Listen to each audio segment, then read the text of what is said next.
Have you ever been touched in a way you didn't want to be and not know what to do? Have you ever been followed home and not know what to do? Many of my friends have, and so many other people have. Hello, my name's Amelia, and I'm going to be talking about what schools can do to make the world safer for women and how they can prevent sexual harassment in them. I'm 12 years old.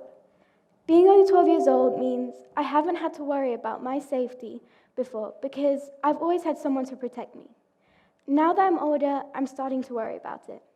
When walking from the bus stop to my parents' office, or even walking the dogs, I'm always conscious of my safety, as I suppose many other students are. What scares me even more is the fact, as I said earlier, that some of my friends have been followed home and not know what to do. This led me to think maybe schools could introduce basic safety tools in learning, such as self-defense classes, to keep women safer. But then I thought, why? Why should we have to be taught how to defend ourselves? Why should we have to worry about walking somewhere alone? We should be able to walk somewhere without the fear of attack. Now, my family's English, so I watch the British news. For those of you who haven't heard about the awful death of Sarah Everard, I will do a quick recap. Sarah Everard was a 33-year-old woman who was wrongly arrested by a policeman. She was then raped and murdered by him. And guess what she was doing? She was walking home alone in a park. This tragedy prompted an outcry in the UK, and many young girls and women started sharing their stories. Reading those stories and reports, I saw that 2 in 5 women under the age of 18 are said to be harassed. Think about that for a minute. 2 in 5 women. That's unacceptable. This also prompted Ofsted, the Office for Standards in Education, to do an emergency investigation. It showed that harassment in schools has become a normality and that many schools aren't doing enough to prevent it. Now, when a boy twangs a girl's bra strap, they have to be told, no, that's not acceptable, not just, oh, boys will be boys. Or when someone is touched inappropriately, they have to be told, no, that's not acceptable, not just, it doesn't matter, or she was asking for it. Now, I met with the head of pastoral at my school because I think schools can do even more to prevent sexual harassment. And some schools are taking steps towards that, such as the British School of Malaga, where I met with the head and she said that they have a protocol to deal with harassment. This reassured me, as it did many other students, but schools can do even more to prevent it. But what does this education mean that schools can play a key role in? Does it mean telling women, don't dress provocatively? Hold your keys in your hand just in case. Just in case of what? Why should we have to not dress however we want? We should be able to dress in anything, and we're not asking for it in the way we're dressing. So I think there are key things, but small things, which schools can do to prevent sexual harassment, such as an awareness campaign, where schools can hold an awareness campaign for women to share their stories and they feel safe. To review sex and relationship education, so it's not that one-time awkward thing, which I'm sure many of you think it is. And Columbia University showed that an extensive education in this topic prevents many students from assault when they leave school. They could do presentations where you could see and you get more familiar with the topic. Teaching boys and girls from a younger age. Around the age of 10, young boys and girls start to develop gender and social normalities, so this would be a good time to start teaching them. Start a feminist group where women can share their ideas or worries and stories, but most importantly, feel safe in doing so. You can introduce QR codes around the school, such as this one from an American high school, where students can scan and anonymously report their worries and receive help, their questions and receive answers. But also teach teachers, because if they don't know what to do, then how are we supposed to know? And if they don't know how to deal with it, how are we supposed to know? And how are they supposed to help us? Now, schools can't do everything, Parent involvement is also key, but schools can help here too. They can hold assemblies for parents and their kids so they can ask questions and show presentations and everyone gets more familiar with the topic. Now, I want you to think for a minute. What's your school doing? And is it enough? Thank you for listening.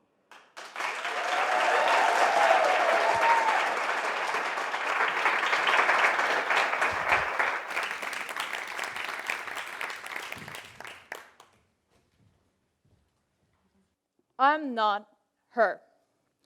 I'm not her was a phrase I told myself looking back at me a few months ago. I was looking in the mirror, but the person I was seeing reflected in it wasn't me. It wasn't who I was or who I wanted to be. It was what I thought people would like, accept.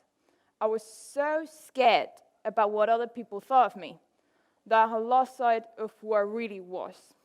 I was scared, had long hair, had changed my likes and dislikes because that's what I thought people expected from me. But in this aim to please everyone, I had forgotten to please the most important person in my life, me. I'm Nuria, a first-year bachelorate student at Fontenay International School, and I'm here to talk to you about the importance of being your true self.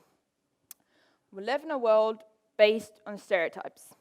We see them everywhere, on TV, on adverts, on the news, but also on our family and friends. We get told, that doesn't look good on you, like, pick something else. Do you really like that kind of style? We see ads with gorgeous models, perfectly straight teeth. We get influenced by how favorite character dresses. And this wouldn't be a problem if it wasn't because it's also taken as what's normal, what is expected from us.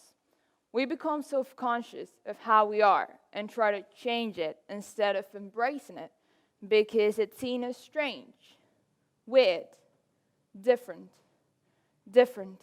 What a nice word. A word that talks about uniqueness, and we still keep on putting a negative connotation to it.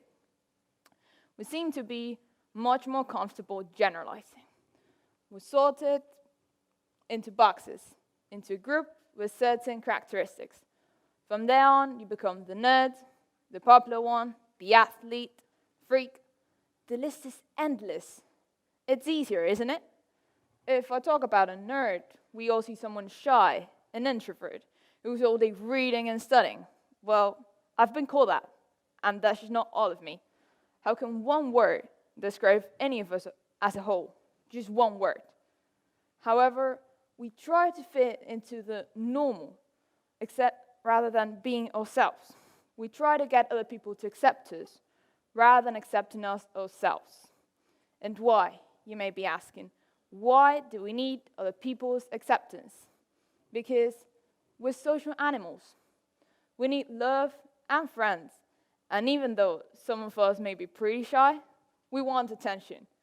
We all love when people care about what we're saying, when people laugh with our jokes, because it reassures us. It gives us that confidence we've lost. Therefore, it also makes us depend on them. If one day you say something stupid, if everyone laughs at you, it feels like the end of the world. If people stop thinking you're worth it, you'll end up believing it yourself. And here is where we make the mistake. Instead of learning to love and accept ourselves, in the short run, it's much easier to invest more effort in trying to fit in. So we keep low profile to be loved.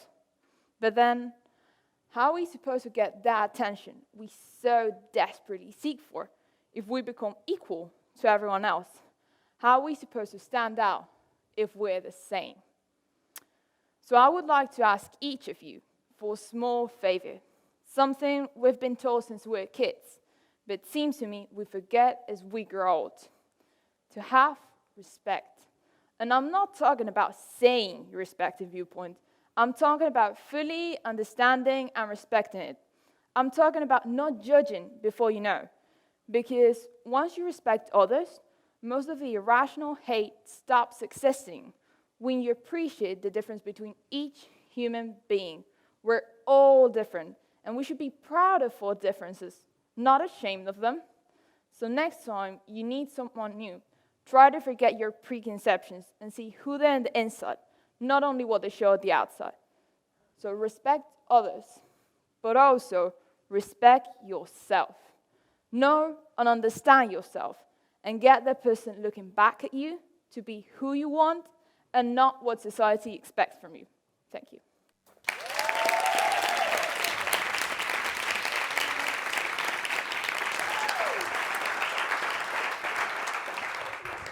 Hi, my name's Lucas, and my TED Talk is about the boy crisis.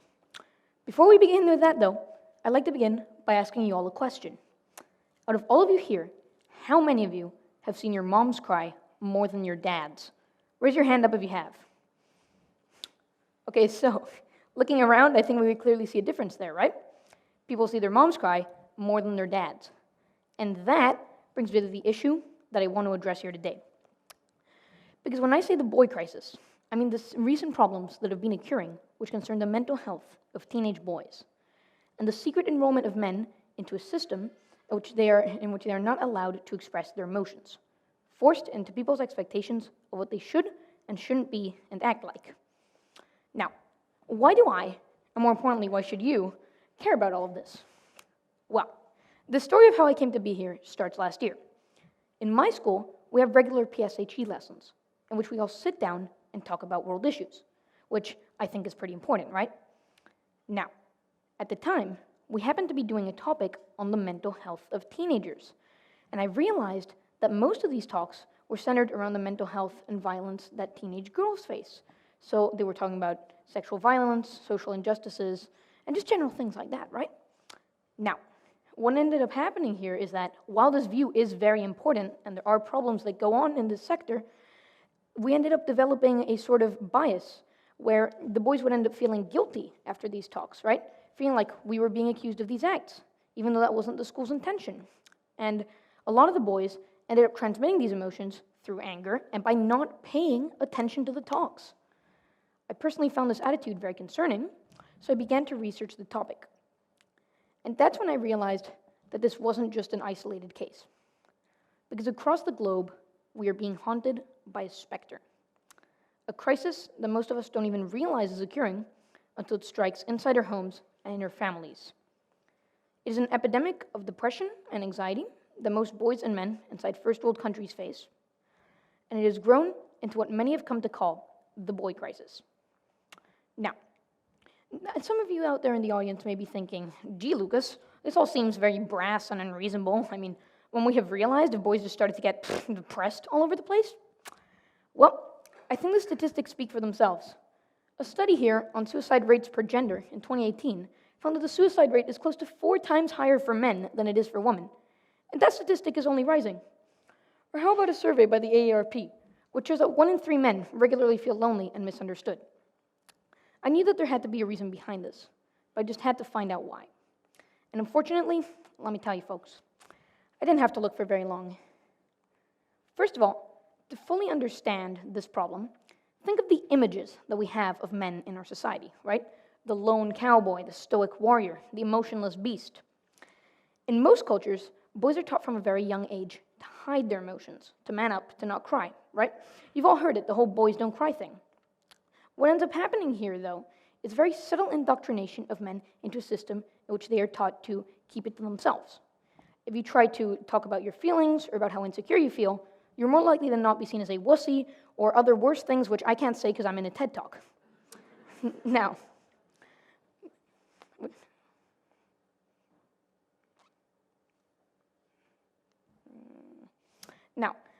so to recap, what ends up happening here is a generation of young boys who are taught to suppress their emotions, who then grow up to become young adults who often feel lonely and lack a connection to those around them.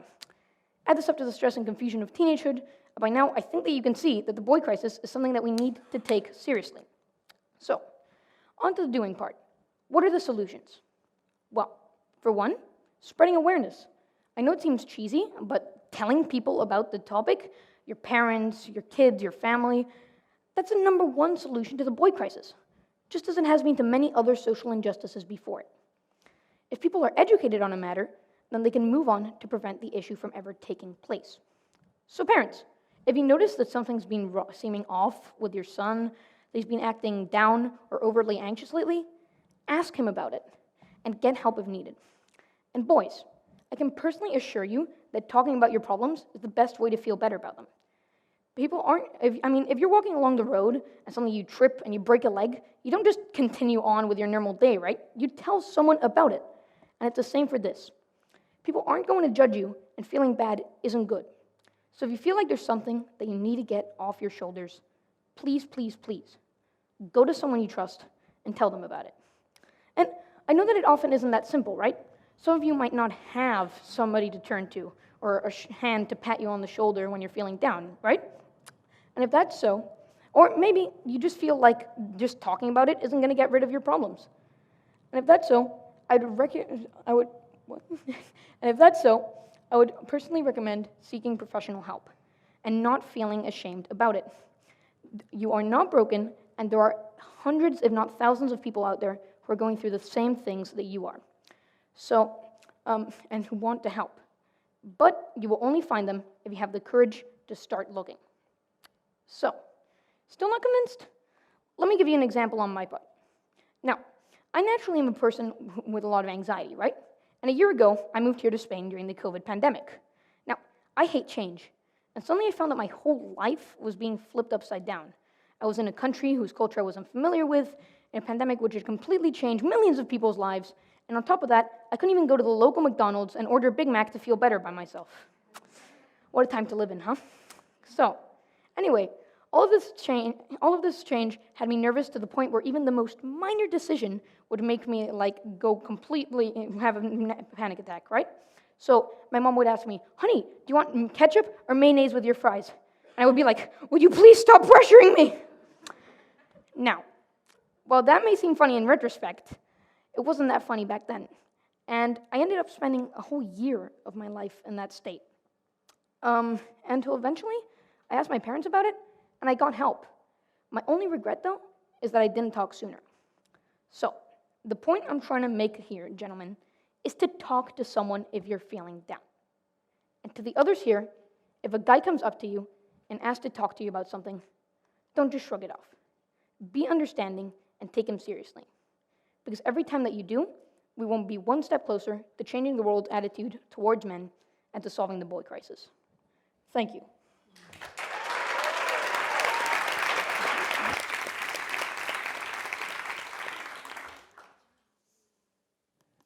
See this? We all know who she is, right? If you don't, where have you been for the past 10 years? Kylie Jenner is one of the thousands of examples about how everything we see in social media is not the reality. I have to add that I do not have anything against her or any other social media influencer or the character they create around them. We cannot make our lives seem as if they're all put together and perfect, and it's pretty cheap. A Pixar Pro subscription costs about €5 a month. A liposuction, on the other hand, costs from $2,000 to $6,000, and a gym subscription is about €10 a week. Seeing this range of prices, Photoshop is the cheapest, but it is also the most dangerous. Every time we post a picture, it takes seconds to reach the internet. It's the quickest way for people to see us, to take a look inside our lives. Now, I'm not talking about Photoshop only. There are tons of factors found in social media that affects people's self-esteem. Not everything is what it seems. I'm sure we've all heard this. And as you grow up, you realize how real this is. Not only based around social media, but also on other aspects of your daily life. As of today, Kylie has 281 million followers on Instagram only. This shows the great power she holds in the social media world. It does not seem important, but when you see a photo like that one, the first idea that pops into our mind is, I wish it was me. This really affects our mental health. Because when you're in your teenage years, you are developing your own personality, your own hobbies, and you're dealing with things such as school at the same time as your own mind. When you're my age, it seems as if the most important thing in the world is having lots of followers on social media and being known by others, or else you might feel rejected by society. Sometimes we can be our own worst enemies. Because how many times have you chosen what you post? I'm sure you will never post a photo of you crying or being dramatic on social media, since it might give a bad image of you. This is what a lot of people do. They choose what they post to make it seem as if their life is absolutely perfect, to seem as if they don't have any worries, when in reality, we are all fighting our own battles. This is called selective posting. It's like when you take a photo of yourself and end up taking 70 photos. You're not going to look your best in all of them, so you decide to go through them and search for the ones you look the happiest, prettiest, and often the skinniest on. Yes, come at me as if it's not true. How many times have you looked at that photo and thought, I look really skinny in this, let me post it? Believe it or not, this is what is marking our own beauty standards, and we have to stop this. Influencers are paid to show how magnificent some products are. But have you been in a situation when you, for instance, order something on the internet, and when you receive it, it's the exact opposite of what you thought it was? I've been there tons of times, and I know what it feels like. We cannot assume that everything we see in Instagram is the reality, but rather what we want to see. So let's be more critical next time we're scrolling through Instagram.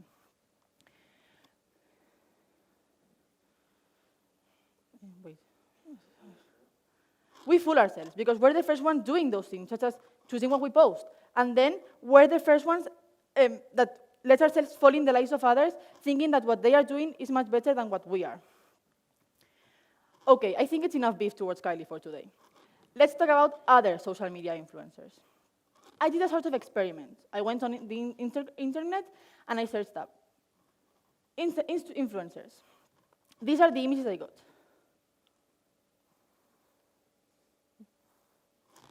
I know. Now you may be thinking that this is extremely toxic, but when you see these photos on your Explore page on Instagram, you really think, I wish I looked like this.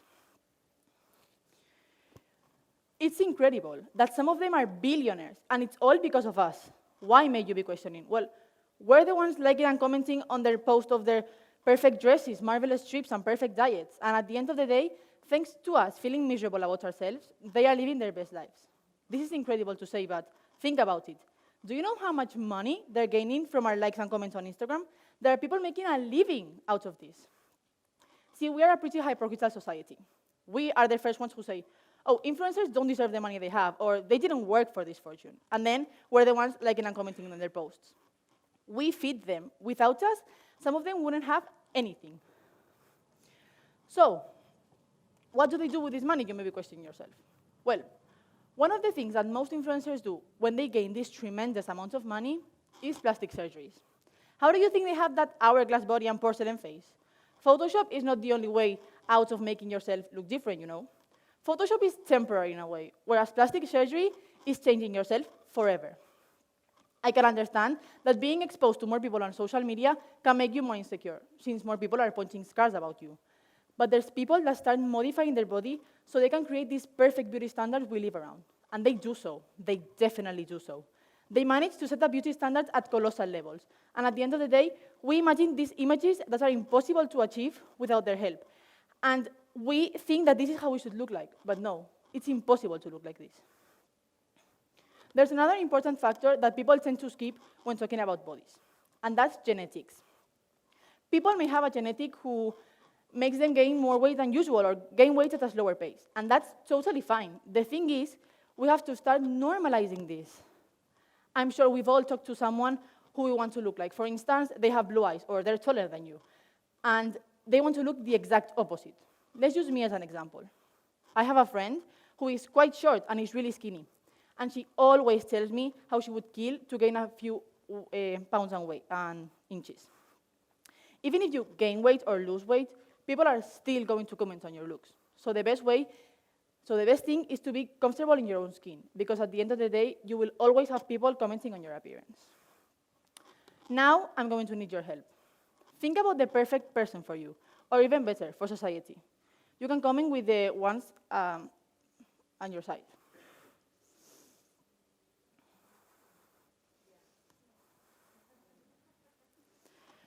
Okay, I know the word perfect can have various meanings for different people, but when we think about being perfect, don't we all get the image of that blue-eyed blonde who is chronically skinny and has perfect teeth? Society, or may I say us, have created this beauty standard, and we indirectly preach that if you do not look like this, you're not considered beautiful. When you're in your teenage years, you really care about other people's opinions, and that's normal. But if you add to this that you're not considered beautiful because your eyes are not a certain color, imagine how bad you can feel because of that. This does not seem important, but trust me. When you're living a situation where you, for instance, see a model on a magazine, your self-esteem will slowly decrease to the point where you will not feel beautiful without any makeup on. So, now you may be asking yourself, okay, what can I do to stop this problem? Well, first, you have to admit that this is a current problem in the world, and then we can find solutions. Simple things as stopping and thinking before moaning about how you don't like how you look in a dress because you saw someone on Instagram wear it and they looked better than you. As I've mentioned before, Photoshop is real. Now, don't get me wrong. I'm not saying that everyone in the internet uses Photoshop, but there are certain body types you can't achieve without the help of it. As a society, we have to stop promoting this movement about making people believe that your life is perfect. Stop, think, and act. These 3 words can really change the world, because you would stop posting things on social media you know people can misinterpret. You would think about what you have in front of your eyes. Ask yourself, do I really think I can look like this? And maybe you can. If you feel insecure about your body, you can start signing up for the gym. But there's certain things about your appearance that you can't change. You can also think about that one person we all know who we think their life is perfect. And if you start to think deeper, you will realize everyone has problems going on in their lives, but they never post them on social media. Why would they? It's not cute. And then you will act, but act against this toxic movement, about making people believe that your life is perfect. If you're a victim of believing everything in social media, then stop being the cause of this belief. Social medias are a great source of entertainment. I use them, you use them, we all use them. But what if we use the power they hold to spread the positivity the world needs these days? We should start being more real in social media. Show all of our great moments, but also our not so great ones. Because that way we will know what kind of persons we are. Because behind the screen, everything is so much easier. Thank you for listening to my TED Talk.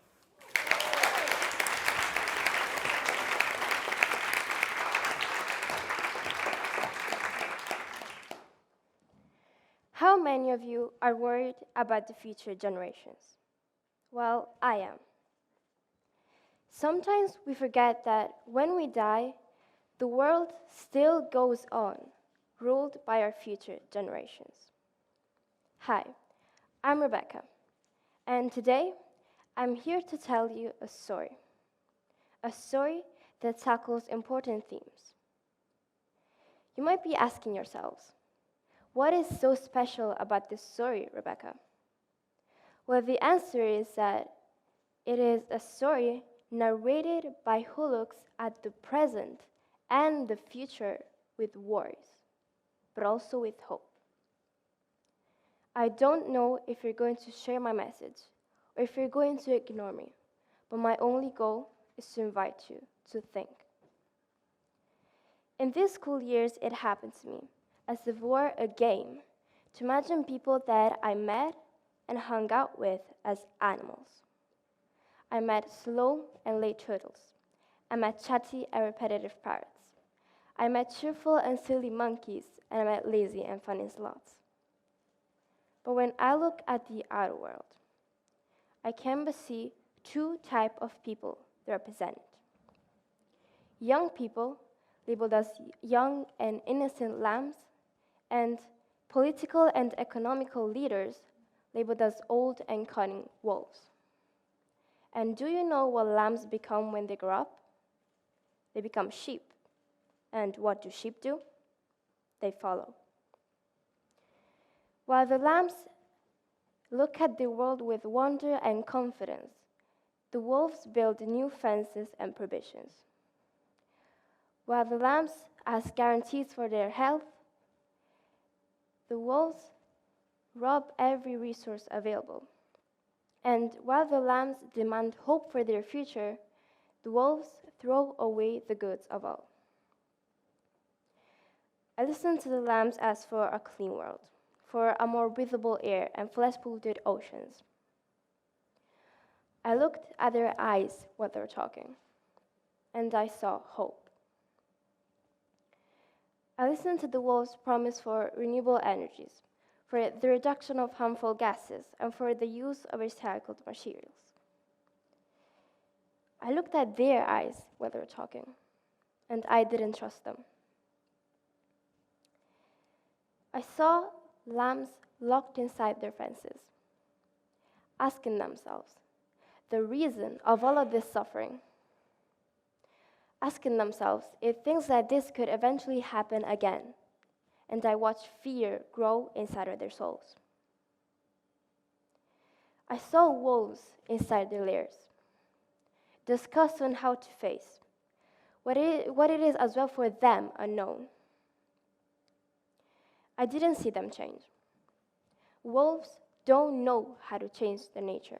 Even in danger, they remained predators. I listened to the lambs ask about their future, if they will have a job, the job that they worked hard to achieve. I listened to the wolves and their promises. I listened to the wolves as to every single lamb to remain in the flock, to follow the rules and to wait for their moment to shine. I heard their voices and I noticed the trick. My story doesn't seem to have an end. It doesn't seem to have hope, but it isn't like this. I believe in a change. I see lambs change their nature and become lions. Powerful leaders, labeled as lions, that know how to face today's reality. And not with anger, not with a clash, but with understanding. Understanding the world and the people they are living with. Lions who are not selfish and act for the benefit of everyone. I ask you, all of the young people, all of us, to gain confidence in the strength and certainty of our role. Make people listen to your voices, not only in town squares, but in every moment and place of your life. Learn to listen and learn to decide for good, because soon we will be called to decide. What do you want to be? Raise your hand if you want to remain a lamb, fearful and powerless. I hope not, but if it is so, think carefully about your life and future. Why would you remain the same when you can grow your power over the injustices? Raise your hand if you want to become a wolf, selfish and greedy. Think about it. Are you really the person that you think you are? And finally, tell me if you're ready to become a lion, proud and resilient. Make yourself proud of your life. And in a world with no other choices, I demand a change now. So let's learn to be lions, not only for one day, but for our whole life. So I ask you to rise and rise again until lambs become lions. Thank you.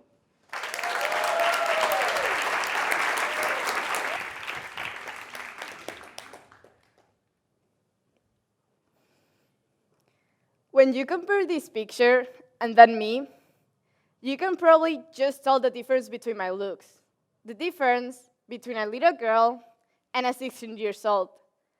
You can just see how I physically change. What you cannot see is how I've been struggling with food and my body through my entire life. What you cannot see is how my mentality has changed over the years to finally be able to love myself. My name is Carolina, and I'm going to show you how important nutrition habits are for our mental health. If someone would ask you right now, what types of eating disorders exist, what would you say? Think about it. You could say anorexia, for example, or maybe you'd say bulimia. But there's actually all of these kinds of eating disorders according to the It Is Victoria organization. And I bet that most of you didn't even know half of this, which shows how misinformed society is when it comes to eating disorders. Okay, now I want your opinion in a question. What do you think about, is chocolate good or bad for you? Yes, no, good? I mean, of course, eating an excessive amount of chocolate is going to be bad for your body, right? But just chocolate is not something bad or something good, because it's just food. And none of us should feel ever guilty if we ever have a piece of chocolate. It's not like if we committed a crime or anything. I have lots of other examples of questions like this. Questions which were statements for me for the most part of my life. Statements like, I can't eat something because it's bad for me. Like, I have to exercise if I want to eat. Or like, I should stop eating to be healthy. These are all a lie. And I hope that if any of you believe in them, you realize by the end of my talk that they're not true. Throughout my life, I thought that if I followed these statements, they would get me a healthier and better physical health, although I was very wrong. Around this picture, I was medically diagnosed with overweight, which really made me very concerned about my body and what I ate at a very young age. And I started to think that the way I look was bad and wrong. I was told not to eat some kinds of food by the doctor, and I would wonder why every kid could eat a cookie and I couldn't. I grew up and I eventually lost the weight, but now I had the mentality that I needed to reach that ideal body type to look like those models and influencers, so I started dieting and feeling disgust about myself every time I ate something I wasn't supposed to. And I would feel ashamed of my body even though I had a healthy weight. There was even a summer that I barely ate so I could be thinner, and my stomach would hurt every day, but I felt less bloated, I felt emptier, and I felt skinnier. However, I wouldn't have energy to do anything else.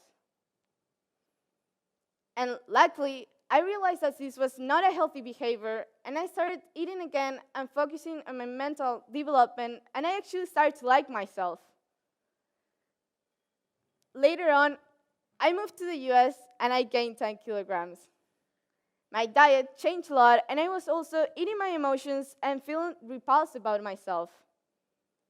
Yet, this time, I decided I wouldn't hate myself like I used to.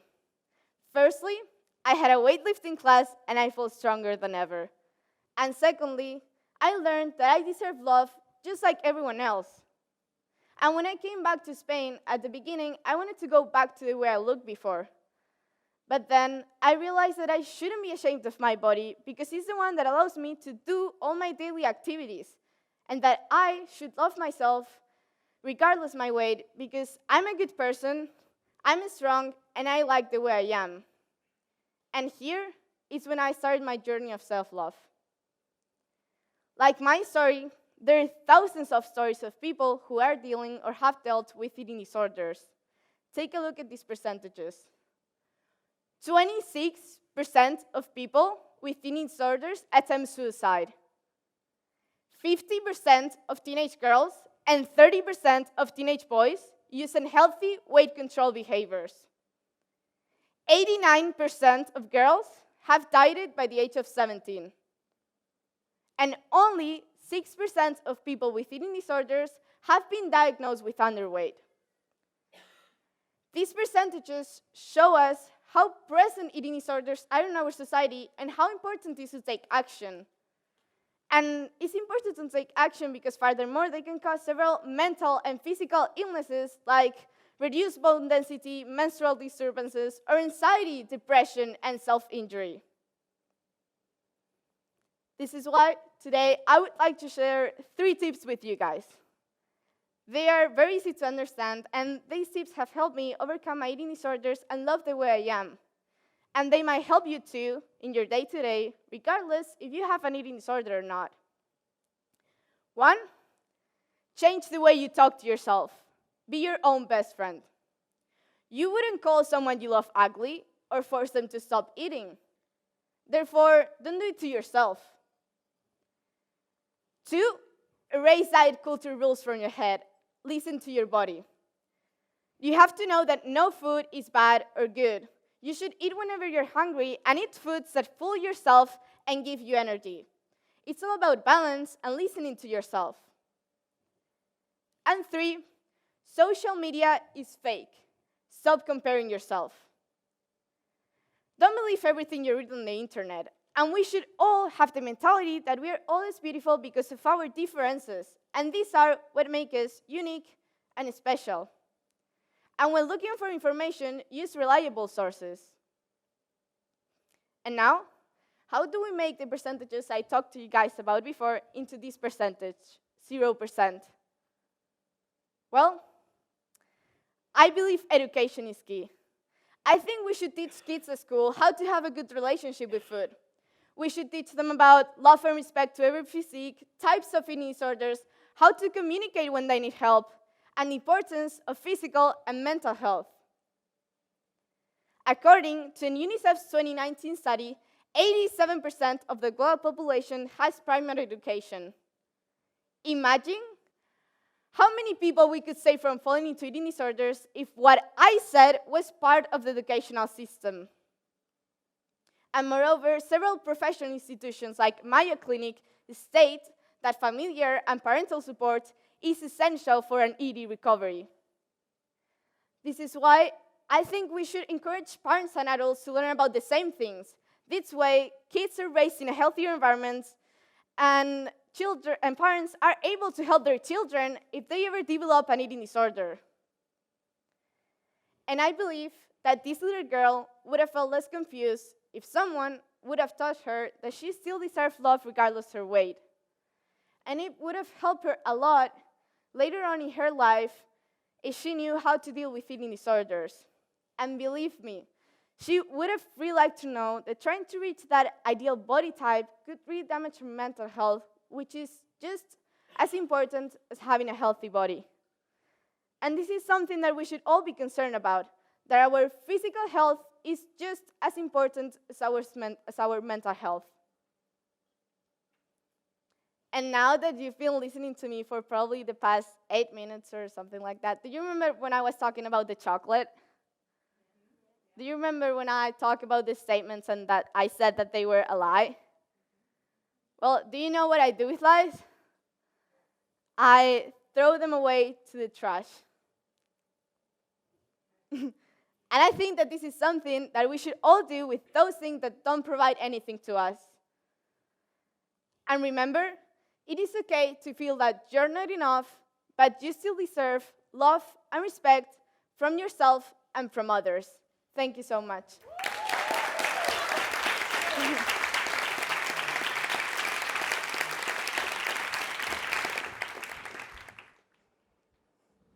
Close your eyes. Visualize your favorite celebrity or influencer. Now imagine that they have bought a new pair of shoes.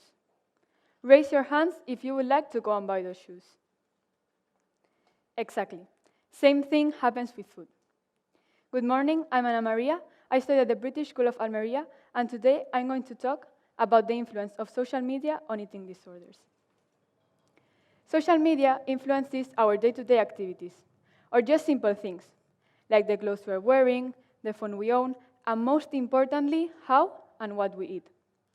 In some cases, it promotes negative experiences, such as inadequacy about our life or appearance, and depression and anxiety. And it is the main cause of 2 main eating disorders, anorexia and bulimia, which are suffered by 700 million people in the world. That's nearly the population of Europe. And in Spain, 9 in every 10 cases are women. This is a plate, and it got some food on it, and around it some sentences of what people who suffer from these eating disorders think when they see it. Examples are, if I eat this, no one is going to like me, I need to look like those Instagram models. Well, this is all nonsense. This could happen to any of us during the rest of our lives, to a member of our family or to a friend, like in my case. The daughter of my parents' friends is my age, and some years ago, she started feeling unhappy with her body. She thought she was fat, even though she wasn't, so she decided not to eat at school and eat a lot less at home, so she developed an undernutrition. She was hospitalized for 3 months, but had to go every day to the hospital during 2 years in order to get her psychological treatment and to be invigilated while she ate. Her life completely changed. She couldn't go to school, and the relationship with her friends and her family were affected. And not just her life, her parents' and her sister's life also changed. Social media puts distorted lens on appearance and reality.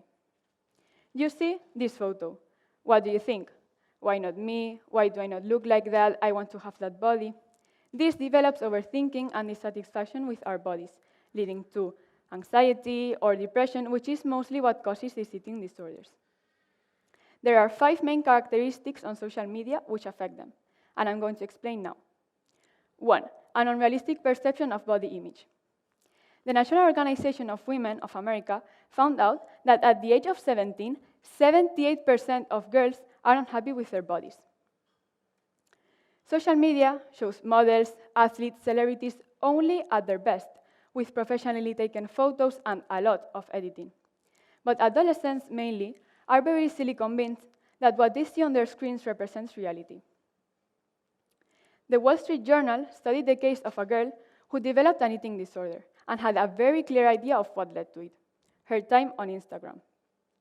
Later on, the newspaper El País in Spain did some research and found out that 32% of girls said that when they felt bad about their bodies, Instagram made them feel worse, and that comparisons on Instagram can change how young women view and describe themselves.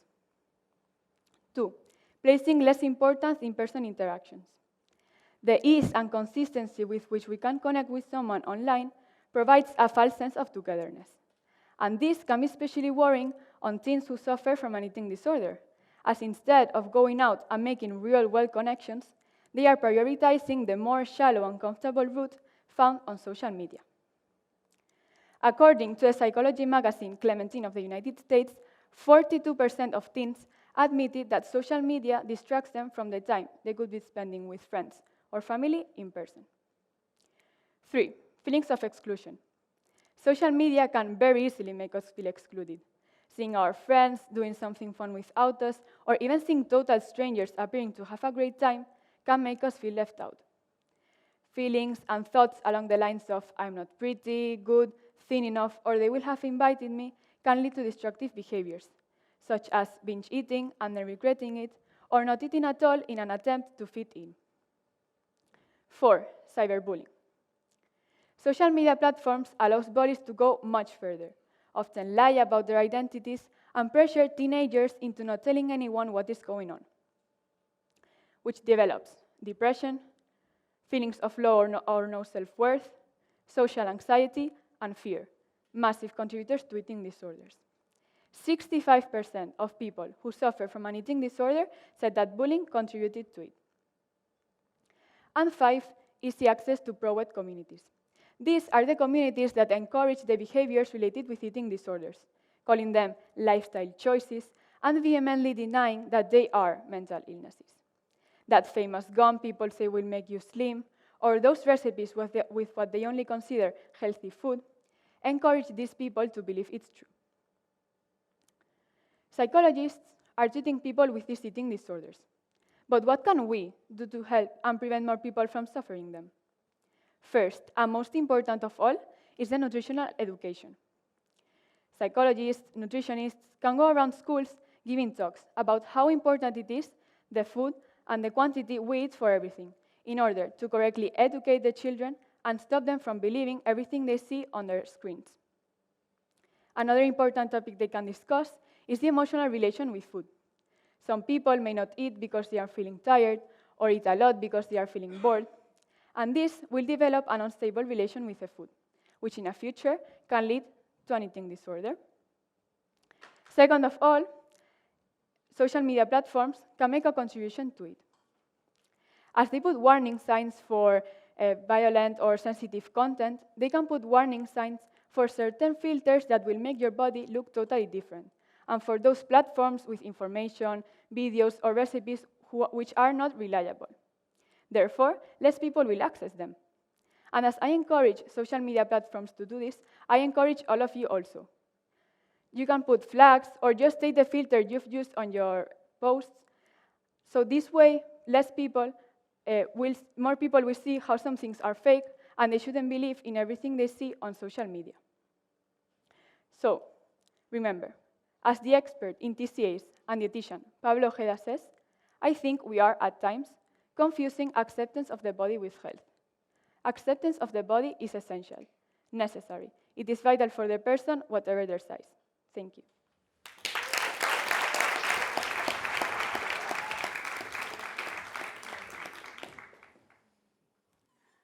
The brain.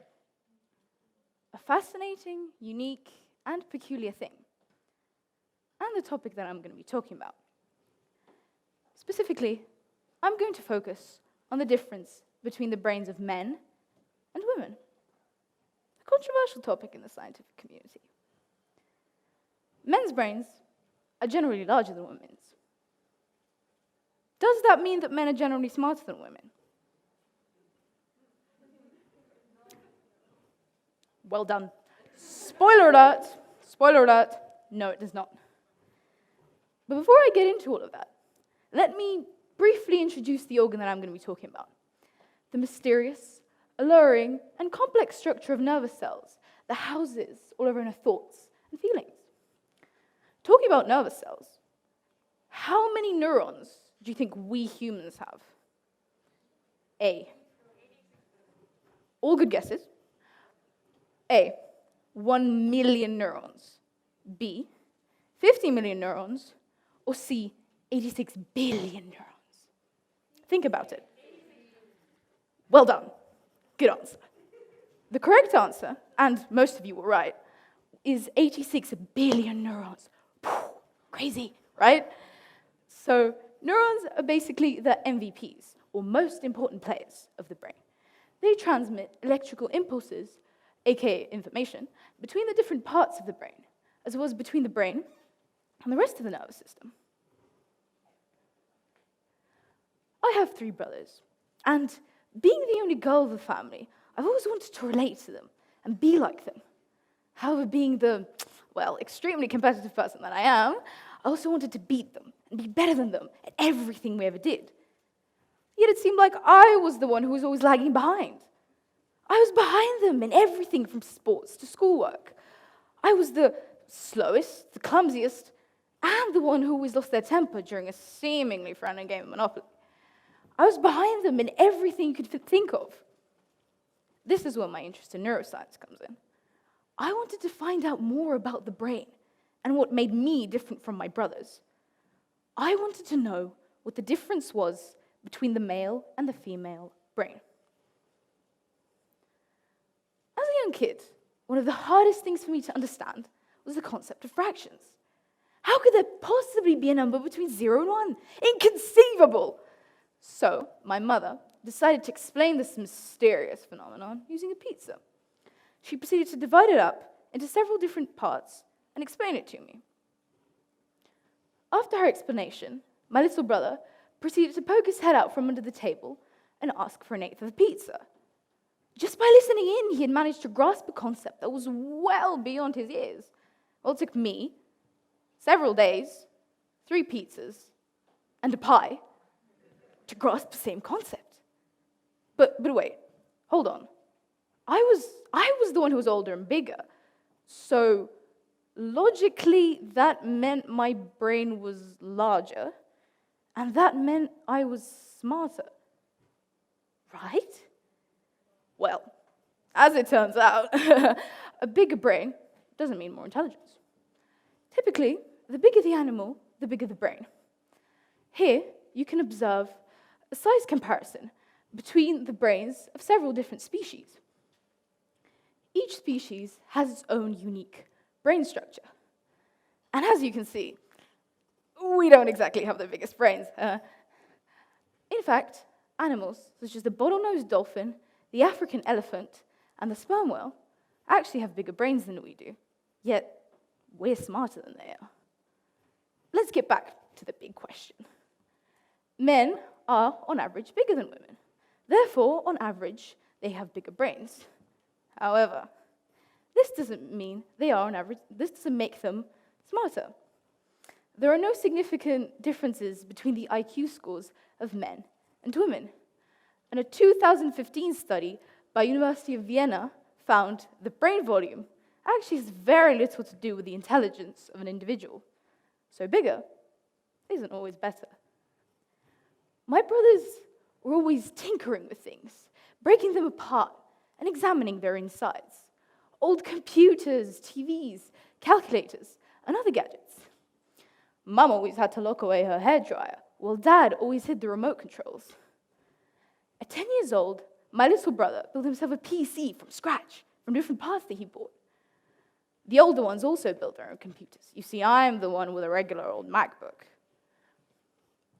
So, why is it that they were so good at building things? Why was I never interested in taking things apart? Well, according to a 2009 study of children aged 4 to 11, girls tend to prefer activities linked with empathy, while boys tend to prefer systems and machines.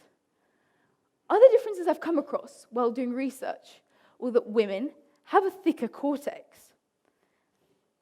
They also have a larger proportion of grey matter, which is the group of cells that form the cortex. Apart from that, men have a larger amygdala. What is the amygdala, you might be asking yourselves? Well, dear listeners, the amygdala are two almond-shaped structures, very small almond-shaped structures, located in both hemispheres that are involved in the processing of emotions and experiences. Furthermore, researchers from UC Irvine have actually found that the amygdala behaves differently in men and women. Moreover, another difference I've come across is that women have a larger hippocampus, which is the part of the brain associated with learning and memory. And aside from being bigger, it also works differently. In addition, a 2014 study by the University of Pennsylvania found that women showed strongly coordinated activity between the hemispheres, while the activity in men's brains was more focused to specific local regions. Their activity tended to be concentrated and localized to one hemisphere, while the activity in women's brains tended to zigzag and cross both hemispheres. And according to the proceedings of the National Academy of Sciences, this might explain why women are generally better at multitasking than men.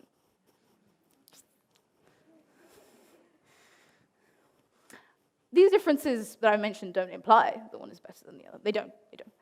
But isn't it interesting to see how statistics show these slight differences in the workings of our brains? Fascinating. About a year ago, when I didn't really know what I wanted to study after I left school, I joined a neuroscience camp. I applied, and I got in. There, I spent a week in lectures, and another week doing a research project, which I presented on the final day. I found that I was truly interested and fascinated by neuroscience. I had finally found the thing that I was truly passionate about, and I felt on top of the world. I also learned many things about the brain. I've learned that it's a fascinating and complicated thing. There are a plethora of things we still don't know. However, we do know that no brain is like another. Yes, men and women have different brains, but so does everyone else. Now, if I could have you do something for me and look down at your hands. Now look at your fingertips. As you all know, each one of you has a unique set of fingerprints.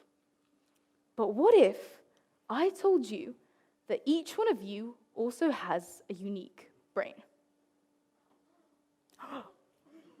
Shocking, yes. According to a study conducted by the University of Zurich, there are no two individuals with the same brain structure, as different genetics and experiences shape our brains into what they are. In this study, they collected images of around 200 adult brains and compared their different structures to each other. They found that no two individuals had the same combination of anatomical characteristics. So, what does this all mean? And what does it mean for you? Well, ladies and gentlemen, you're all different. Like fingerprints, no two brains are alike. It means that all of you here today are unique in your own way. And it means that all of you have something that you're good at. The conclusion to all the stories that I've shared and the data that I've collected is that uniqueness, the uniqueness of every individual. So if I could leave you here with a piece of advice, if there's one thing that you remember from this talk, I'd like it to be this. Find the thing that you're good at. Because buried deep within each and every one of you is a grain, something wonderful and special, some kind of talent or passion. All we have to do is dig it out. Every time you feel average, remember that you're not, scientifically, because of this thing right here. You will have something special about you and something that you're the best at. All you have to do is find it. My message today was one about uniqueness, and I thought that was an idea worth spreading. Thank you.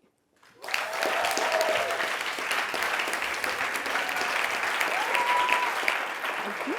Thank you.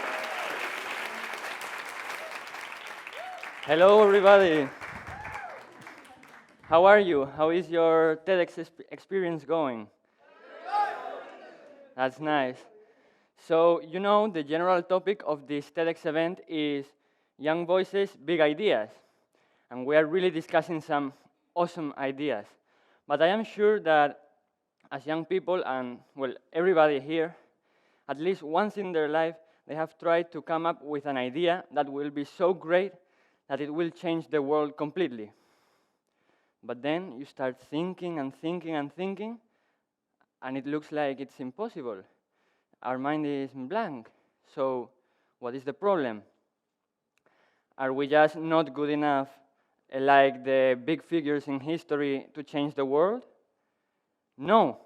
Let me tell you that the problem is we are seeing this from the wrong perspective. That's why I'm here to talk about the big idea of small ideas and how they're actually the ones that define the whole world around us. So let's start with an example, shall we? You all know Apple, right? Yes. It is one of the biggest companies right now in the world. But do you think it really started with the big idea of creating a company that sells millions of computers all around the world? No, no. It started with two people who decided they wanted to build a computer, so they did, and they sold it. They had their ups and downs, and look where they are now. In 2021, it was already valued at over $2 trillion, which is a lot. And it actually started from something that is very small. So we don't have to start thinking about something very, very ambitious, which is impossible to do. So this doesn't mean these two people weren't ambitious, but they started with something that is small and is feasible, and then they did it. Another example I really like is Salman Khan, who is the founder of Khan Academy. This is an educational platform with thousands of educational videos on any topic you can think related to school. And it has millions of users all around the world because its contents are available in multiple languages. So it is a really big company, and it helps millions of students, as I said. And I was one of them not so long ago, so you can really tell this is influential, right? But what if I told you that this actually started as a way for the creator, Mr. Khan, to help his little cousins with their homework? And he recorded the video, he uploaded it to YouTube, and that here is where we are now.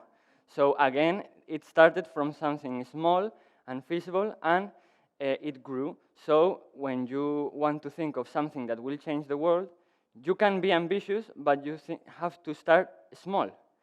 And then if you are lucky and if you are skilled, it will grow massively like these cases.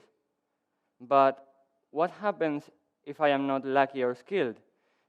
I'm sure some of you have thought this. Well, again, we are seeing this from the wrong perspective. So I'm going to show you some memes, which were popular a few months ago. I don't know if you will think that they are funny, but they were really popular, so let's see them. They go something like this. Time traveler moves a chair. The timeline, iPhone 9. Alexander Fleming eats bread. The timeline, bacteria everywhere. And time traveler moves a rock. The timeline, hello, this is the big idea of horrible ideas.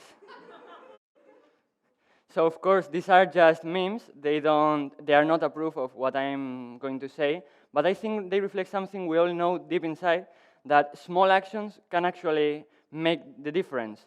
In this case, it's a time traveler who goes to the past, makes a very, very, very tiny change, and then the whole timeline is completely different, as you saw. And it seems intuitive, it seems reasonable that this should be true.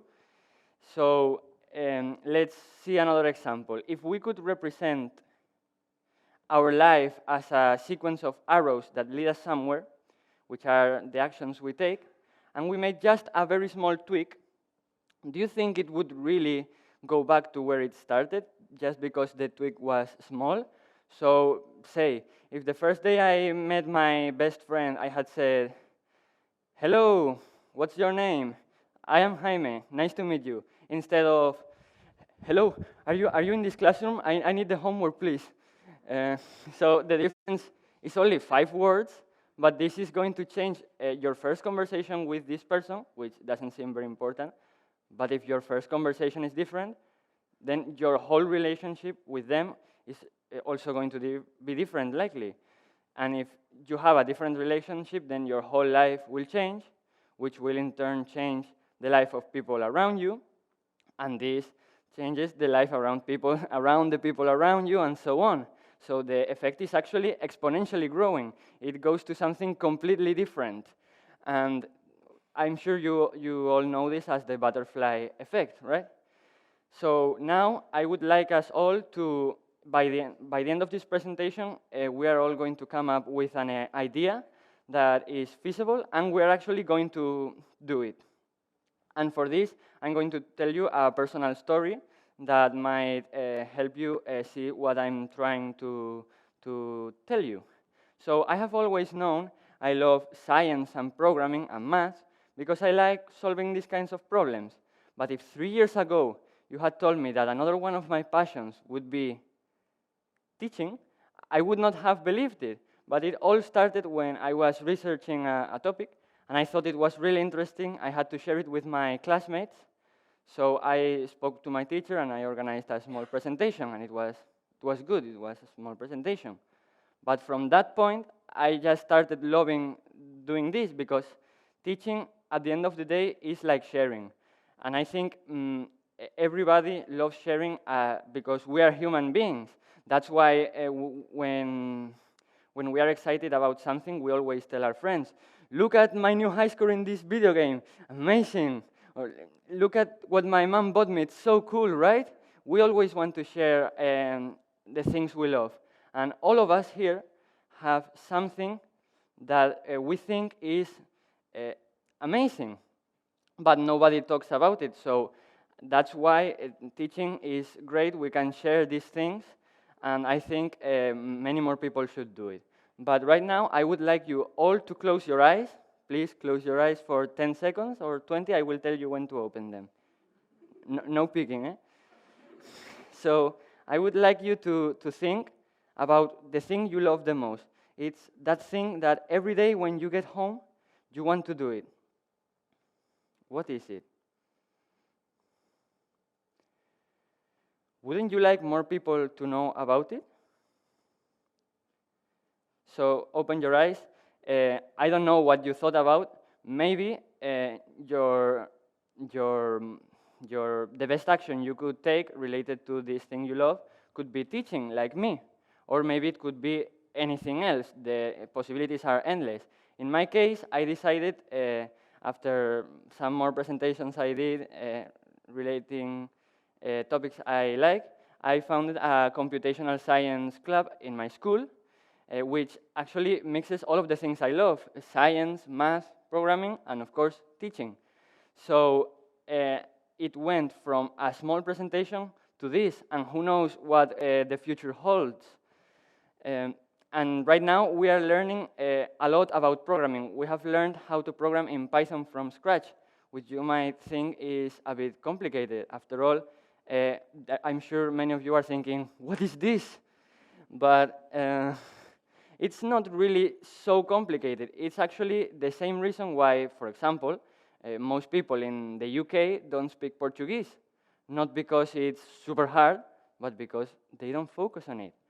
So I thought that was a shame, because programming is a really powerful tool, and that's why I decided to share it with them. And right now we are making really cool projects together. We are analyzing audio waves, calculating the number pi from scratch. And you can really do whatever you want. One of my students even decided they wanted to plot a Pringle, so so you can do that if that's what you're into. It's nice. You really see the possibilities are endless. So maybe relating to the thing you love so much, teaching could be a good way to take it to other people. But since I don't know what you really thought, it could be anything else. Maybe you could try volunteering, which many people have tried, and they have really positive experiences, which help other people, and also it's good for them, because they are nice experiences. Or really, whatever. You can try to learn an instrument with a friend and make a small band, or just simply play more sports, which are good for your health. So of course, this will change your life, and it will also be beneficial for the people you influence, because you are going to play in teams. So now we all have ideas. Maybe you still haven't had time. So after this presentation, and I invite you to continue thinking. And now let's take this into the real life, and let's change the world. Thank you.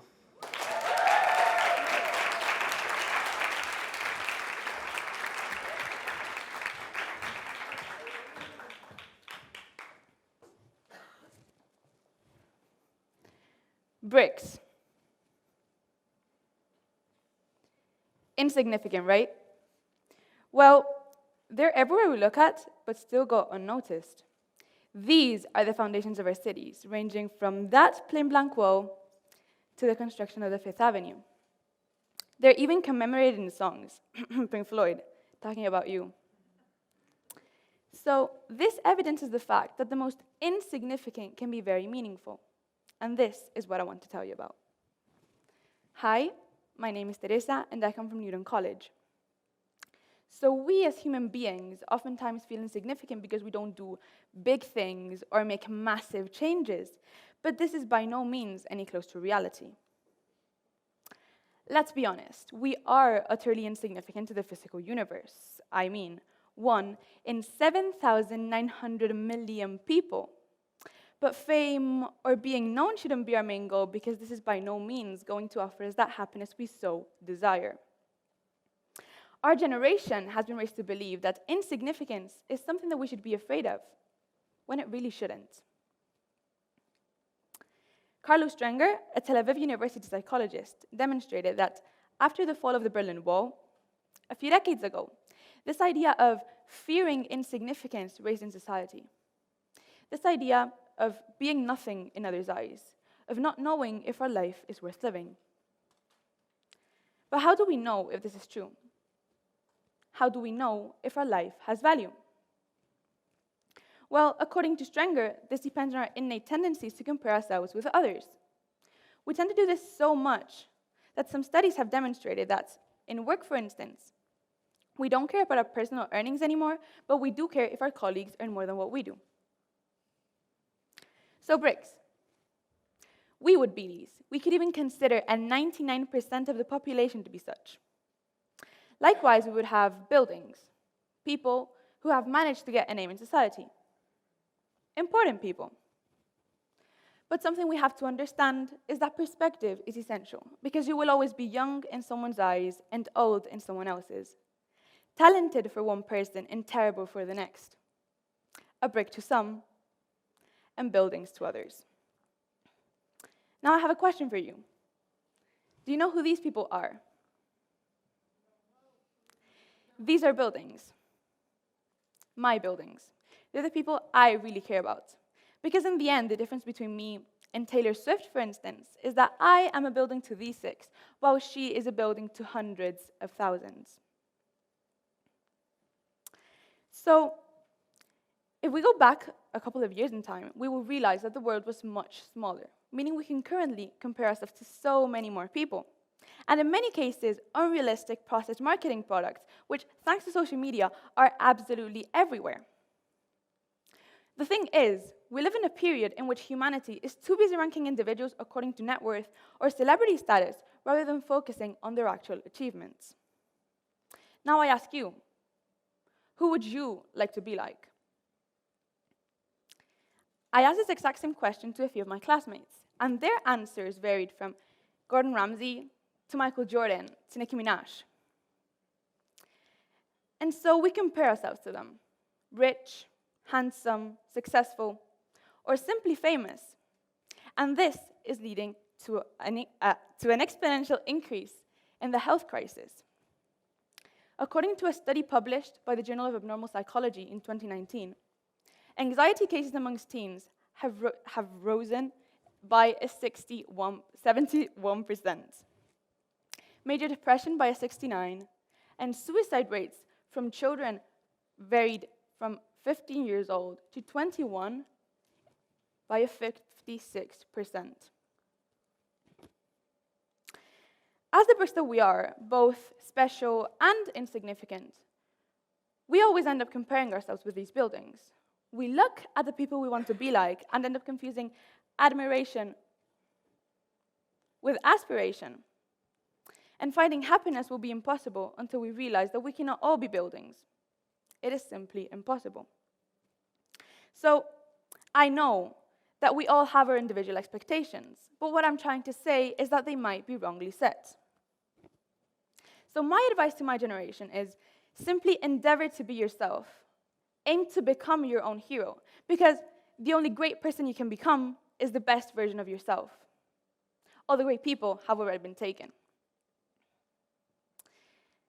The funny thing is, people will witness your life after becoming this great version, and they will make the same mistake you once committed, attempting to be you. But you might be wondering, how do I know that my life is so incredibly valuable? Well, let's get into this scenario. Close your eyes for a minute. Imagine we're at your wedding ceremony. What would you like your guests to say in your wedding toast? Simply think of 3, 4 things that you would really like to be recognized for. Open your eyes. Now the question is, would these people be able to say it? Your answer to this question will give you clues to decide whether you're living according to what is valuable to you. And I know, we've all looked in the mirror at a certain point in our lives and seen a mess of a human being that nobody cared about. But what we don't see are the people we've touched or the lives we've saved. Because your life is indeed significant. There's someone currently listening to that song you recommended. Someone still laughs at that funny thing you said, and someone still smiles at that compliment you gave them. Because you don't have to be a building to make a positive difference in another person's life. Can you see this? I don't mean the Petri dish, I mean everything inside. Of course you can't. It's a simple grain of clay. This is me. And my aim in life is not to become this giant building, not even the brick. I just want to make the 20 grains that surround me happy with the person I am and love me for me. And if I ever get to be as important as that person I once admired, it won't be because of my fear of insignificance, but because of my will to improve the lives of others. And this is what we should all be aiming for. becoming the best version of ourselves, no matter if it's as clay, bricks, or buildings. And that will be our contribution to Earth.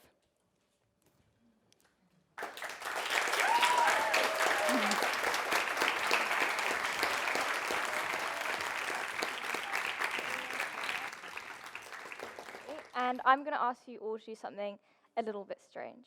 Could everyone in the room please shut your eyes? I want you to imagine that you've left Earth and you've gone to a different planet. This planet can be anything you want it to be. Sunny, cold, bleak, vibrant, full of wonder and amazement. Just remember, it's not Earth. Everything is a little different. It's different in the way people talk to each other, the way they communicate, and the way they learn. No one else seems to feel this way. You're a circle, and everyone else is a square. Everyone around you seems to be the same, and intuitively knows what to do, how to act, and seemingly just how to be. Teachers can sometimes seem irritated or frustrated by you, and you don't know how to explain that you feel that you just don't fit in, or you feel lonely or isolated. You can open your eyes and come back to the room. Unfortunately, I can't just do this. This is how I feel. This is me. I'm Lily, and I'm neurodivergent. The square peg in a round hole, so please be sensitive. I'm going to ask you to do something, again, a bit strange. Could you please count from 1 to 7 in your rows?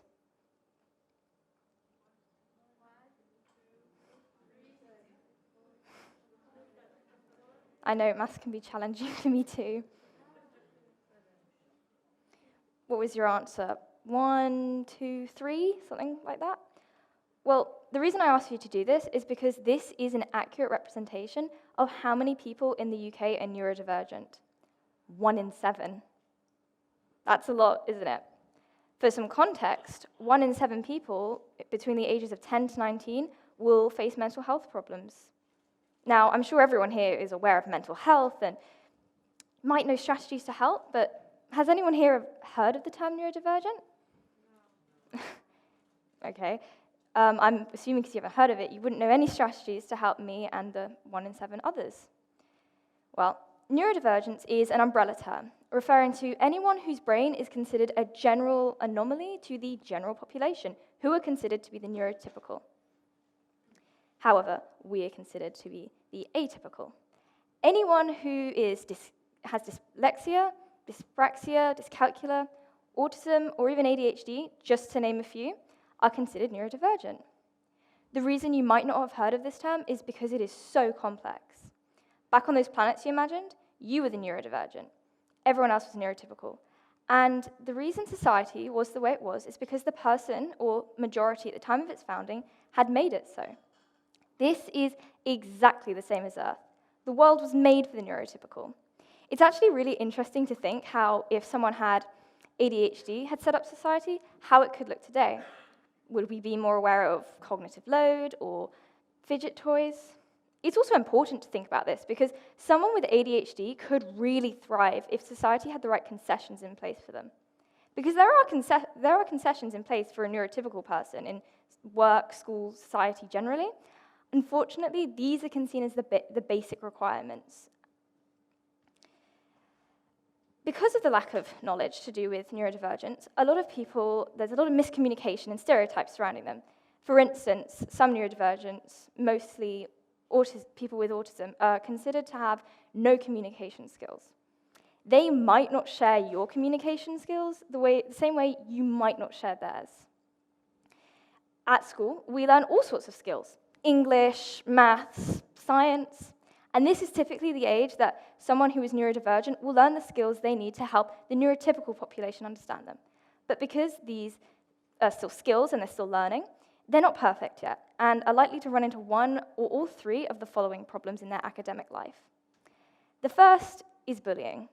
As I said, neurodivergent people are trying to help the neurotypical population understand them with these skills that are not perfect yet. And unfortunately, people generally don't like what they don't understand, and neurodivergent people get really nasty labels sometimes. The second is stress. When your brain is wired differently, you learn differently. And it can be a crushing feeling to work twice as hard and only get half as far for any teenager. But that, paired with bullying, can make the third problem seem very understandable. Depression. As social creatures, being unable to connect with those around us, even if you aren't particularly extroverted, has devastating and harrowing effects on one's mental health. Some neurodivergents can fall into a burnout, which can lead to physical symptoms in some cases because they're masking themselves in society. Back on those planets you imagined, imagine how you would have felt if you got to attend a class that you actually understood. Somebody realized that this isn't the way you learned or the way you communicated and took the time to understand that. Because that's where my big idea comes in. I want to raise awareness for neurodivergence and the term and the people it represents. I want to implement change as part of the student body, and I want schools to really listen to us. I want change. For instance, if you're hanging out with some friends, maybe offer a quieter, more private location, because for some neurodivergent people, bright lights and loud noises and crowds can be slightly overstimulating and quite tiring, so they might not be able to perform socially the best. If you work or run a school, maybe think about including private, low-lit, quiet areas that people can visit between classes to recharge and continue with their day. I'm really happy to announce that at my school, we are bridging the gap between neurodivergence and neurotypical. We're having a coaching session that I've put in place, which will start next year, which will allow people to really focus on their strengths, neurodivergent or neurotypical, and focus on their weaknesses that accompany both neurodivergent and neurotypical. I know that once other schools see what a success this is, they will begin to implement changes of their own. And thank you for listening.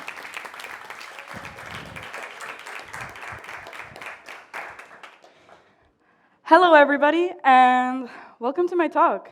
I'm Abril, and today I'm going to be exploring the concept of time, basing my discussion around this question. Are we aware that our existence is ephemeral, something that's temporary and transitory? And if so, why don't we realize the value of our time? Because, spoiler alert, we are going to die. From a young age, people have told us about this route of life, how we're born, continued by our life, and how it ends with death. So, with this being said, in theory, we all should know that our time on Earth is brief. And I feel like this should be alarming to everybody, but so far, I don't see anyone concerned over the fact that we are going to die. Why aren't we taking Carpe Diem seriously? Why aren't we living life as if there was no tomorrow? What I see is that people just want to have fun. And that's fine, I love to have fun. But knowing that we won't be able to have fun forever, knowing that our existence as we know it will eventually vanish, shouldn't we care more about how we spend our time? Let's dig into this. First, let's analyze our lives. This table shows 5,200 boxes, each little box representing 1 week of our lives, showing a total lifetime of 100 years.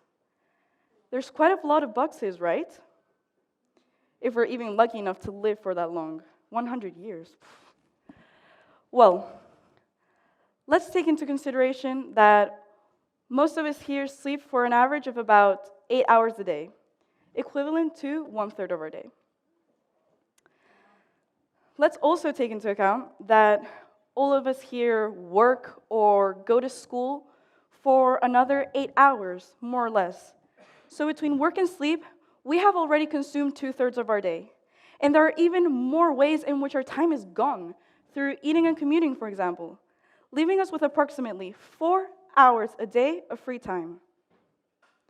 Time we can spend with our family and friends, doing our homework, running errands, doing sport, really just doing anything we want.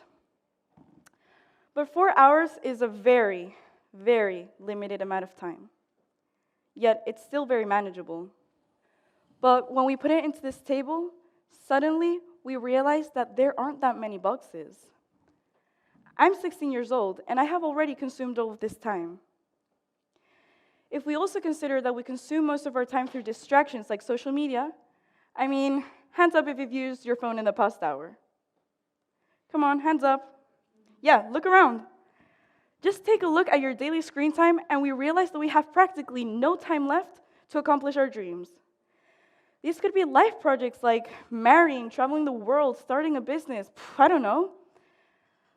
The point is that we must find a way to manage our time more efficiently, as time is of the essence. But why do we waste so much time in the first place? Are you even aware that you're wasting valuable time? Well, on a daily basis, we lose time through distractions, which provide us with a short-term sense of satisfaction. In many cases, we tell ourselves that we are killing time by procrastinating or by keeping ourselves distracted. When in reality, if you think about it, there really is no such thing as killing time, as time can only kill us. I've mentioned before that we have a very limited amount of free time we should take advantage of. Yet we decide to spend most of it hooked up on our phones. And I get it. I use my phone all the time, as social media is a part of my social life, and I use it to interact with my friends and with my family. But it can be very addicting, right? It deviates us from focusing on our purpose. And although social media is a form of entertainment, it doesn't always fulfill us, as it's very shallow and superficial. But life would be very boring if we never had fun, right? This is why I believe that it is vital for us to have some entertainment, some fun, to find happiness, in order to have a positive outlook towards life and be even more motivated to live. We must establish a healthy network of felicity and support for us to count on when situations in life get difficult, as feeling our positive emotional state incites us into chasing our objectives and being more ambitious, as feeling happy does influence how we view our lives. It makes us feel that our existence is something that's significant and meaningful. On the other hand, in the long term, we waste time by our loss of direction, by not finding our purpose, and by not having a clear dream. Without a goal that we're passionate about, there's not much for us to look forward to in life, so we simply don't know how to manage our time. Everything we do, we don't know why we do, or for what. I bet a lot of you have felt this way before. We question if what we're doing is even worth anything, which leads us to feeling that we're completely wasting our time. Despite this, I think it is essential for us to sacrifice part of our time into finding this purpose or motivation. Otherwise, if we do nothing to find it, then we would truly be wasting our time. But don't be demotivated if you haven't found your dream yet. You have one. We all do. Something that inspires you. But in order to find it, you must come out of your comfort zone.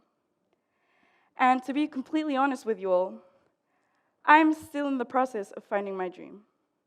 I have no idea what my purpose in this life is. But I find inspiration in music and history, for example. So I try to dive into these areas to learn more about them. So, in my opinion, an efficient use of time combines both the pursuit of our purpose with a controlled amount of distractions. With this being said, our time to be distracted and have fun is limited in our already restricted lifetime. So instead of spending our time on distractions like social media, I propose for us to find lasting happiness through real-life experiences. Because so far I've talked about time in terms of a lifetime, in terms of this. But let me put it this way. What would you do if you only had 24 hours left to live? Many of you might say, well, I'd spend time with my friends or with my family. And this is true. Connecting with people and feeling part of a community is a form of feeling happy. But you might also be asking yourselves, who is this girl to define happiness? Who am I to decide what's supposed to make you feel content? Well, in truth, I'm no one for this, as only you can decide what truly makes you happy. But seriously, ask yourselves this question. And if you were to die within the next 24 hours, God forbid none of you do, what would you have regret not having done? Refreshing your Instagram feed? Or not having done something you love? So, what does this have to do with my talk? Why am I even telling you this? Well, because first of all, we need to have a dream. We need to find that dream, and then we have to pursue it. And for that, we don't have that much time. Depending on that dream, you may need to start right now. Remember, this is your life. You only have a few weeks, a few boxes to actually spend time on this dream, because we must make our lives meaningful for humankind, yourselves, your family, for your purpose. We all have one. Are you going to fulfill it, or let distractions get in the way? Will you become aware that your existence is ephemeral? And will you realize the value of your time? And to conclude my talk, I'll leave you with this quote. The clock is running. Make the most of today, as time waits for no man. Yesterday is history. Tomorrow's a mystery. But today, it's a gift. That is why it's called the present. So, come out of fear to find your purpose and your happiness. And instead of keeping it as your dream, start making it your reality. Thank you.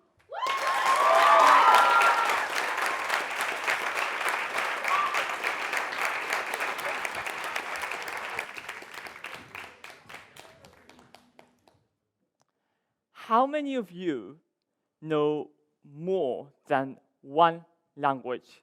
Please raise your hands. Great, me too. Now, please raise your hands again if you can think of any words that you cannot translate in your language. Interesting. Very interesting. In our globalized society, language plays an important role in communication. So we sometimes need to understand untranslatable words.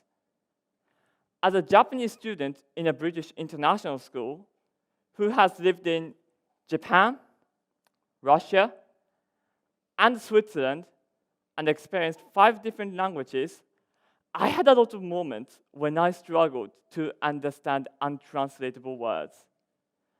That is why today I would like to suggest how you can understand them. I know this looks a bit ugly, but translation words can be considered like a mathematical function. So I have an input X and output Y. If my input is hola, my output might be bonjour. Sushi might be sushi, but that's another story. Unfortunately, there are some cases when this analogy does not work, and these are untranslatable words. Let me give you an example. Take a few seconds to wonder, how many different ways do you think there are to say you in Japanese? Hold up the number of fingers. Okay, we have 1 over there, like English, right? Okay, 5. Wow. 10? Okay, interesting. Well, here's the answer. Many. In Japanese, we use different words for you, depending on the situation, such as the position person I am talking to. This means I use different you for my parents, for my friends, and for my teachers. It is why when I started learning English, I was a bit afraid of using you, because I was worried that I might be calling my teachers my darling.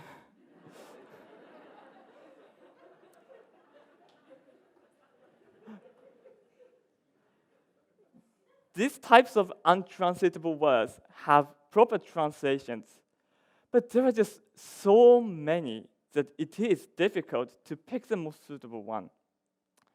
In mathematics, it is like a one-to-many function. So for one input, there are many possible outputs. In such cases, we need to analyze the context of how the word is used so we can choose the best translation. On the other hand, we have other types of untranslatable words which do not have an exact translation at all. Mathematically, we can express it as a function with no output. One of the most difficult words I have ever encountered in my life is a Russian word, toska. Anton Chekhov wrote a story titled Toska, which in English is misery. But there are other synonyms for toska: hopelessness, nostalgia, sadness, monotony, etc., etc. How can a word mean nostalgia but hopelessness at the same time? Where does sadness come from? The analysis of the context did not help my understanding. However, everything shifted when I was exposed to and explored a Russian painter, Isaac Levitan. This work is titled Evening After the Rain. The platform is empty and lonely. A train that is very far away in the darkness illustrates hopelessness. The sunset and a tiny wooden station building are creating a dark, monotonous mood. And everything in the humid air after the rain. Here's another work by Levitan, Above the Eternal Tranquility. Clouds, flat land, a huge lake, a little church, graveyard, all in quiet and all in stationery. No movement. I never felt time in front of this painting. There is an element of Toska in these two paintings that I have shown you. And this has taught me the meaning of the word. Toska is not a dramatic feeling, but it is more like a monotonous feeling of melancholia. So, for untranslatable words, we can either understand them through the context or through culture, such as art. The analysis of the context becomes easy over time as we practice, but for cultural knowledge, we need to explore it. In other words, we need to know the country where the language is spoken.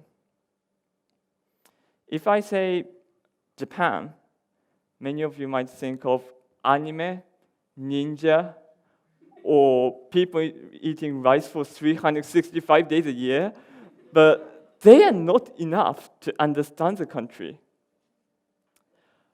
Fortunately, today we can explore cultures at home, visiting online archives of the museums, watching films, listening to music, watching theater performances, and so on. Gradually, we will know more about the country, and at one point, we will understand the untranslatable words. Some words are untranslatable because they're unique. To understand them, we need to develop a skill to interpret the context, and we need to learn the uniqueness through cultures. There's a quote by Khaled Hosseini, a novelist. If culture was a house, then language was a key to the front door, to all rooms inside. When you are learning a language, you are opening the doors, you are meeting new people, and you are understanding about the country. Languages and cultures are always together, and this is why we should never ignore cultures in learning languages. What is the next language you are going to discover? What are the next untranslatable words you are going to challenge? And what is the next culture you are going to explore? Thank you.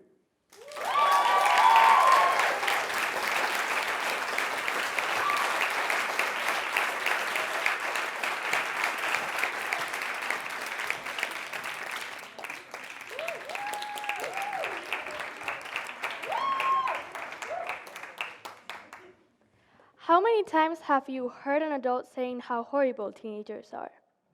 How many times have you felt pressured by society in order to act a certain way? Hi, I'm Carla, and today I wanted to show you a method that has helped me find myself and has improved my social and academic skills, which is, as I like to call it, the Teenager's Role Model Handbook.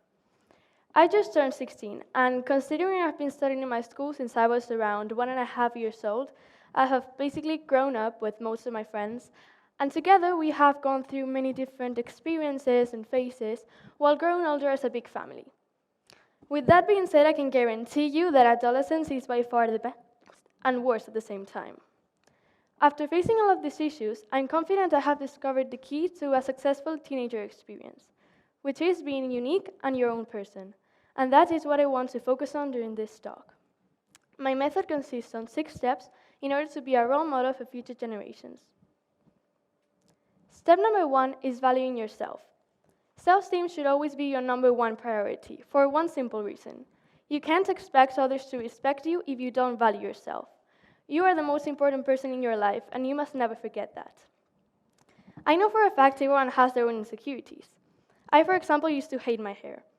All my friends had this silky, straight hair, and I thought they looked so elegant and perfect all the time, and then I saw myself like a crazy person with random hairs running around.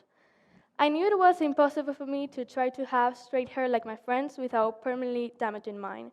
So instead, I started to take care of my curls, and nowadays, I love them. I know this isn't an easy journey, but by valuing yourself, you'll gain confidence and happiness in your life.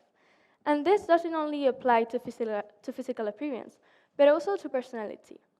The goal is to find people with whom you're comfortable with, and if you feel like you have to hide in order to blend with the people around you, you're probably not in the correct place. Step number 2 is defining your image. Nowadays, social media has a very big impact on how we interact with each other. Depending on how many followers you have or what kind of stuff you post, people judge you, and they fix you in little boxes according to their perception of you. This is a very common action, but we must always remember that everyone is free to post whatever they want on social media, and we should try to not let our first appearance define what we think about someone. But since this is basically impossible, my tip is for you to try to make your physical appearance, your clothes, or your style feature your personality, what you like, your hobbies. This may sound superficial, but actually how someone dresses, for example, tends to let you know a lot about a person. This also relates to what I previously said about confidence, because especially in social media, we have these stereotypes of how we want to look like. But in the end, each of us is different, and we all have something special that no one else has. So instead of trying to look at it like someone else, try to look at it like you. Try to be unique. Step number 3 is finding a balance. The balance between being cool in the teenage world while still being the nice kid that every adult loves. Some teenagers think that you can do both, and generally they end up being the rebels or the funny kids in the class who always get in trouble. What I have always thought about these people is that they want to make memories. They want to have stories to tell to the kids when they grew up about what they did in that math class or the prank they made to that teacher. And I get that. But I think we should go out, mess up, start again, enjoy our teenage years, but always remembering to do this with respect. Thinking about how the other person is going to feel, how that teacher is going to feel after that prank, or the time that someone will have to spend cleaning up your mess. And also keeping in mind your studies, which after all are what's going to take you wherever you want in life. Step number 4 is respecting our differences. In my opinion, we teenagers have completely lost the ability to decide which things are cool and which aren't, because we tend to mess them up. And please, correct me if I'm wrong, but I'm sure all of you have been in a situation where the nice, shy kid who likes to study is made fun of by the supposed to be cool kids, to the point of making them feel bad. The repeated acts of these events leads to bullying, which has now increased to 1 out of 5 people who now say we bullied in 2019, according to the National Bullying Prevention Center from the USA. The chart that you see on the screen shares that the percentages of victims, witnesses, and actual bullies is very high, and the fact that these numbers are so high up is horrifying. So what can we do to help reduce this kid's suffering? Well, the first thing you should do is, as soon as detected, you should report it to your teachers or parents or any adult that may help. But sometimes the person that is actually receiving the bullying doesn't realize that it is. So in these cases, I encourage you to talk to that person in private and letting them know that what's happening to them is not their fault and it is not okay. Having support from others really helps people in these situations get the courage to speak up. Step number 5 is finding your person. In my opinion, the key to surviving teenagerhood is relieving pressure and getting things off your chest. And that is why I recommend having your person, that one individual with whom you can share everything and let everything go. In my case, my escaping method has always been talking to my mom. Every day I get home and I tell her what happened during the day, how I'm feeling. I cry with her when I need to.